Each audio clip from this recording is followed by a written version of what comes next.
Cortana!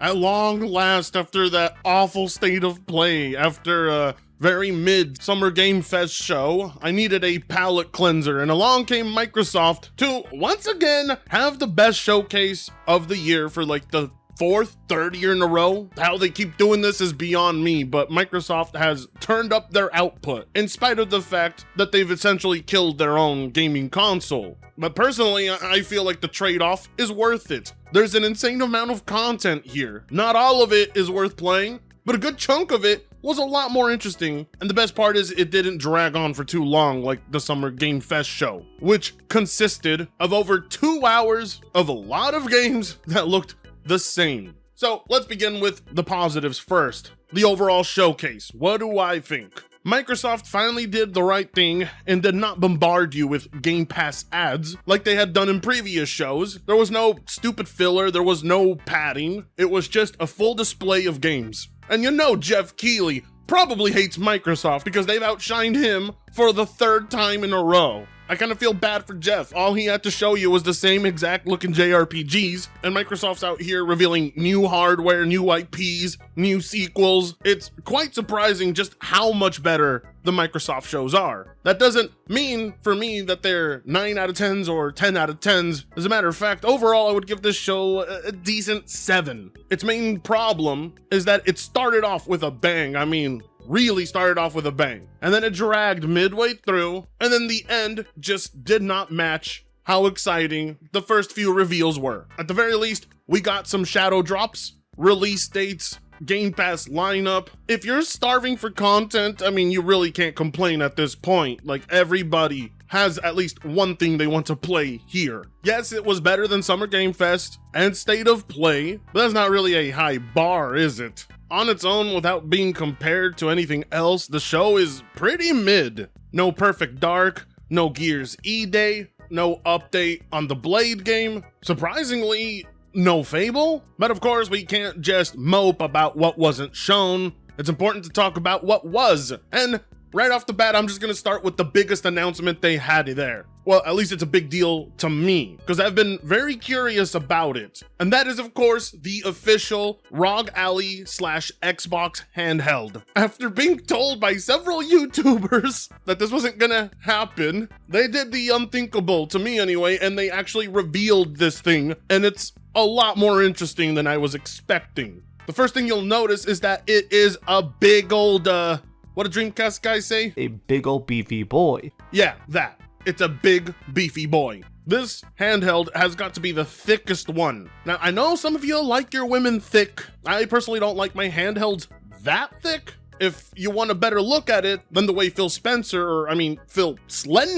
my God, that Ozympic's doing the work, huh? Yeah, if you want a better angle of it, I'm not even kidding you, the minute this thing got announced, Linus Tech Tips, Austin Evans, every douchebag tech channel you can think of was out there already reviewing it. They already had it in their hands, and indeed, it's thick, but surprisingly, still nearly about the same width as the Steam Deck, except it's missing my personal favorite feature of that device, which is the touchpads. I can't live without these things. Once you have them, you don't want to go back, which makes a Steam Deck a very good device. Of course, though, this Xbox handheld is running on Windows 11, and it has one benefit from that, and that is that this thing has Steam, Xbox, and Battle.net support, and you can swap between multiple clients seamlessly, which is something that's a living pain in the ass on the Steam Deck because it's Linux based. This adds up with the update that we got recently that shows you can play console titles on the Microsoft Windows PC store. It seems it's the first major step in Microsoft's Play Anywhere feature that is going to make playing your Xbox titles more viable on this device, because all you'll have to really do is sign in to your standard Xbox / Windows account, and Play Anywhere should theoretically allow you to play the majority of your Xbox games. Of course, I'm questioning the support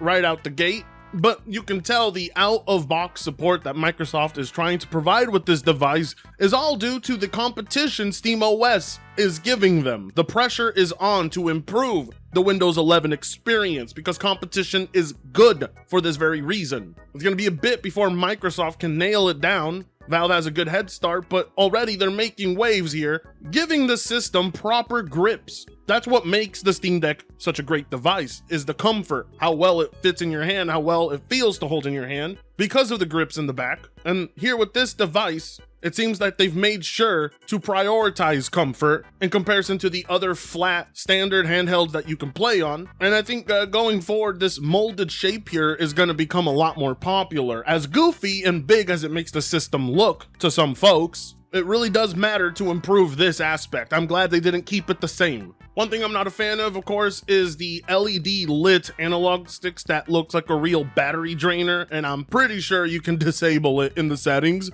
If not, we're gonna have a big problem, Microsoft, because that's very pointless. Nobody needs that. It's a stupid gimmick. But I am a fan of the speakers on the front. I'm guessing one of those is also a microphone, like the Steam Deck has. From my experience, speakers in the front always seem to sound louder, more clear, and better than positioning them below or above the unit. Now, of course, you're probably wondering, what are the specs? And that's where things get interesting, because you got two different models. You got the black one, which is the ROG Xbox Ally X. Then you got the white one, which is the ROG Xbox Ally. The entry model has an AMD Ryzen Z2A, 16 gigs of memory, and a 512 gigabyte storage NVMe. With a 1080p screen, 120 Hz, but due to its lower entry specs, it's more recommended as a 720p device. This is the one I don't see the point in getting. Now, the one I do see a point in getting is the much more powerful model, the black one, the Ally X, which has a Ryzen AI Z2 Extreme,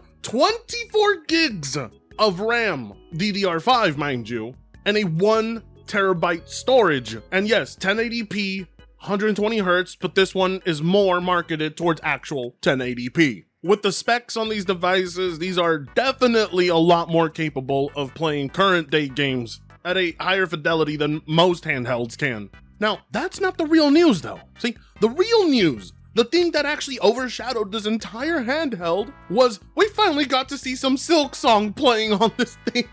And let me tell you one thing, I am sick and tired of how much Hollow Knight Silksong gets disrespected at all these game showcases. All they ever do is splash it on screen. They don't give you time to really appreciate and see what the devs are doing. It's always used as promotional material for other things instead of getting a proper deep dive or inside look. And I just, like I said, I just think it's disrespectful. I mean, for the love of God, come on. Nonetheless, great game. But what I really want to be seeing is, how does Cyberpunk run on this? How does Red Dead 2 run on this? All those types of games. That right there is what makes a tech enthusiast like me go, I want to see that. Silksong can run on a calculator. There's a lot of potential with this device. I mean, the sky is the limit, but it is Microsoft, and their mismanagement can go higher than the sky itself. And as we all seen recently with how SteamOS has exposed the insane overhead and bloatedness that is Windows 11, things are going to have to severely change in order for Microsoft to prove that they even deserve to be in that market. My skepticism is much higher than my excitement. One thing I will say though is it seems ROG and Microsoft did what Nintendo don't. Ha,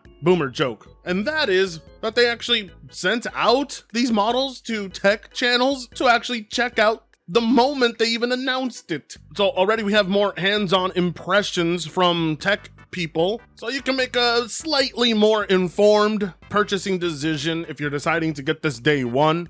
I would like more user reviews before I decide to drop anything. If it truly can play all my Steam and my Xbox games and my Battle.net games, this is really gonna come handy. The question is, how's the battery life? I could imagine not great. Then again, most handhelds don't really have that great of a battery life depending on how demanding of a game you're playing. I'm guessing it will vary from 4 hours on low settings to 2 hours or less on much more demanding titles. Functionality is key here, because if this partnership leads to one of the most well-functioning handhelds with this type of support, it could be a killer piece of tech. I don't know if it's going to be mass marketed and sold in most retails, it is Xbox branded, but if Microsoft truly wants to stick it to Valve and compete with them in this market, they're gonna have to try and do that. Right now though, it has one significant advantage over the Switch 2, in the same way that the Steam Deck does, and that's that you can expect constant support and updates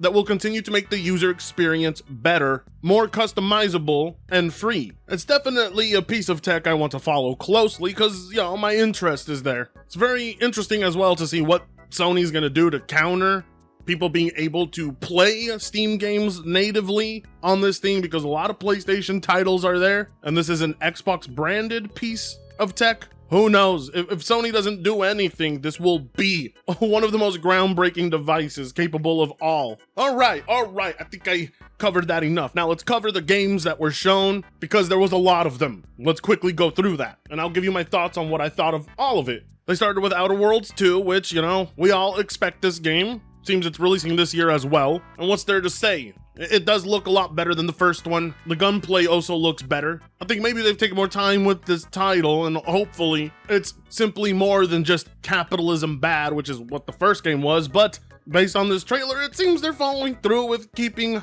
on that exact same capitalist hate bandwagon. I don't care how you feel about capitalism, but capitalism bad is not creative. What really matters in this game is the decisions you will make, the role-playing mechanics. Does Obsidian still have it? I don't think so, personally. The Obsidian that made me fall in love with Fallout New Vegas ain't around anymore. This is a whole different team. I'll definitely be giving that a chance on Game Pass, but who knows how much of the Game Pass titles I'll be able to play, because throughout this showcase there was so much content for Game Pass. It's ridiculous. Next, they showed a sequel to a game that I've played a bit of, but I just could not give two shits about no matter how hard I tried, and that is High on Life 2. I don't know if we're gonna be bombarded with annoying Morty voices in this one. I don't know the voice acting works, but you know, it exists. Here it is. Came a lot sooner than I thought. And then we get a look at a new Plague's Tale game. I don't have much to comment here. I have yet to play any of the Plague's Tales titles. Know lots of people that love these ones though, so I'm pretty sure your excitement is there. And then we get a look at a new vampire game from Bandai Namco. No, not From Software. The Blood of Dawnwalker. Looks like it has a mixture of action-adventure / stealth elements. Not really on my radar. Comes out next year for those of you who have any interest. And then, of course, we get my personal favorite reveal of the morning. And that is, of course, a brand new Super Meat Boy game, baby! I love Super Meat Boy, and I've been waiting a long time to see this title come back, and admittedly, I was a little disappointed that they had transitioned to 3D, but it looks excellent. It looks like they haven't lost any of its platforming charm whatsoever. Would have preferred if they stayed to their traditional art style,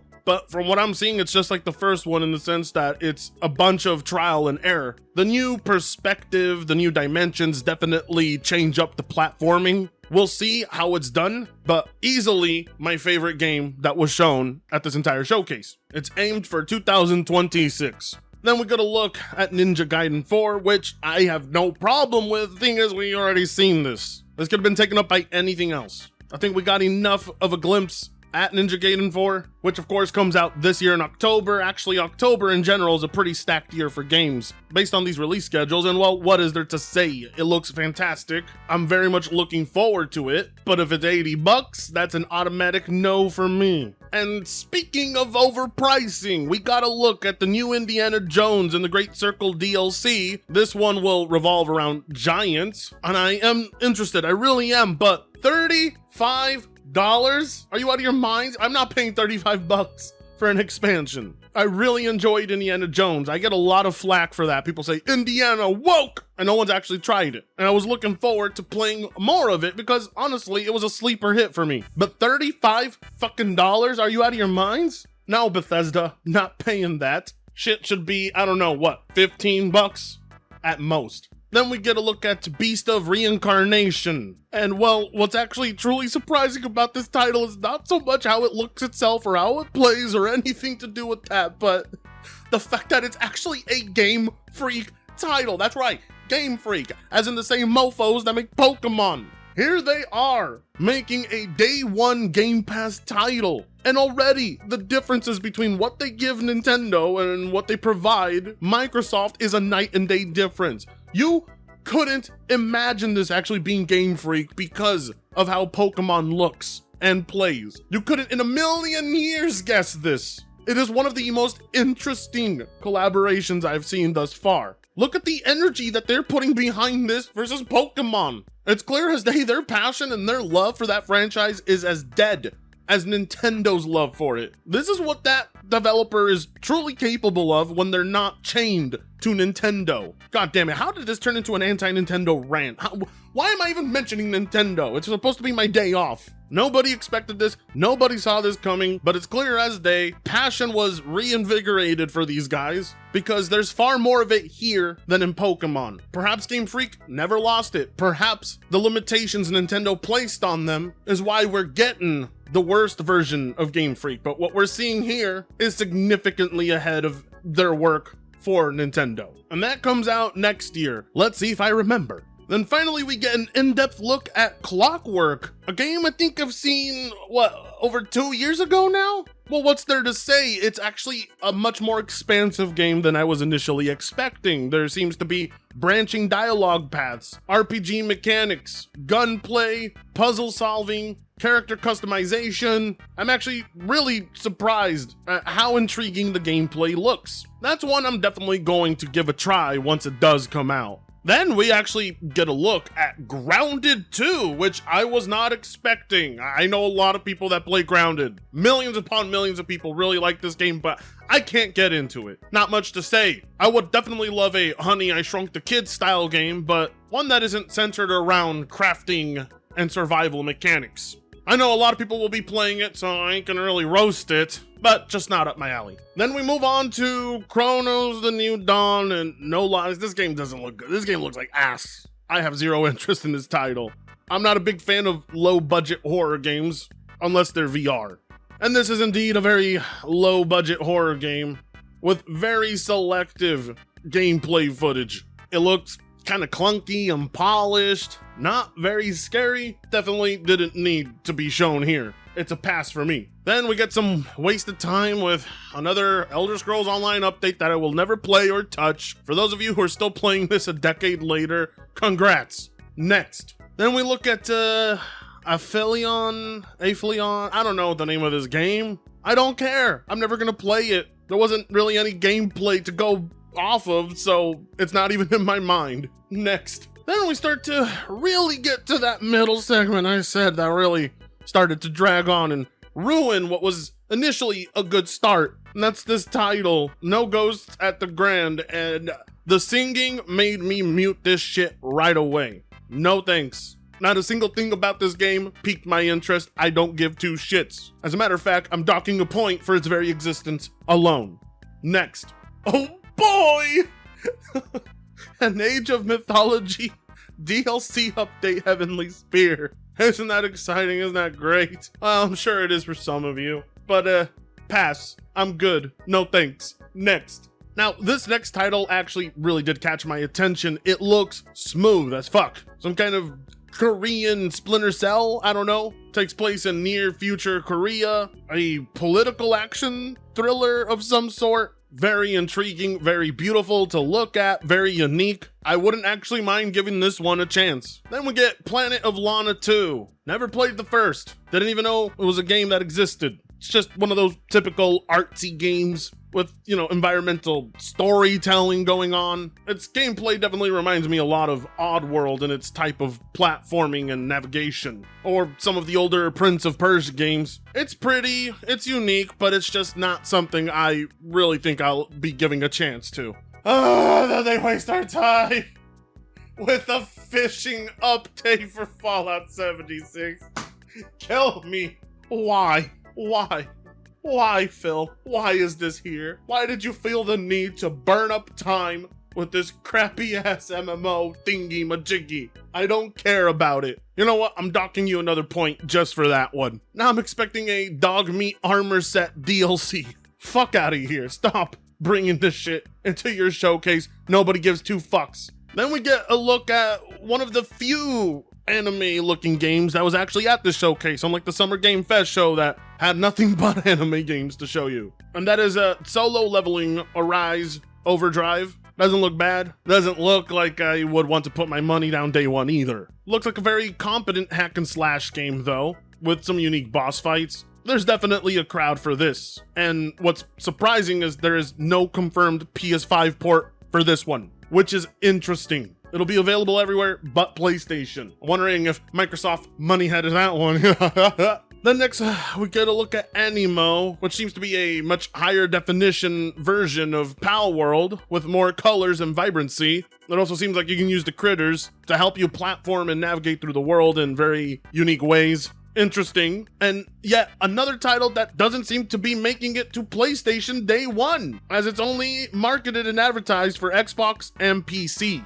The selective exclusivity from Microsoft is head-scratching at times. They lock the titles that nobody's buying behind their services, and then the games everybody's gonna play, they give to everyone else. I don't understand it, but whatever. I don't care much for exclusivity either way. Then we get a look at Tony Hawk Pro Skater 3 and 4, remake/remaster. Not much to say. It looks great. Ninja Turtles in it. I met Tony Hawk when I was a kid. He built the skate park in my town where I live. Great guy. Always a pleasure to see him on screen. And well, you know, Tony Hawk games are Tony Hawk games. They're classics. I don't know a single person who hates them. Looking forward very much to playing that on Game Pass. Then we get a look at yet another L at Fate's End. I don't give enough of a shit to even talk about what I saw. Next, then we get a trailer for Gears of War Reloaded. Now, normally this would be a W, but we already knew this was coming, so no, Microsoft, you are not getting points for the same dance moves you was showing me before, but still looking forward to it. Next, we get a trailer for a very anticipated title, Persona 4 Revival. It's basically Persona 4 remake/remaster. And well, as excited as people are, I don't want to, poop on anybody's party, but why the fuck does this game exist? This doesn't need a remake. Persona 4 Golden is perfectly fine as it is. I don't see the need to redo what's already one of the best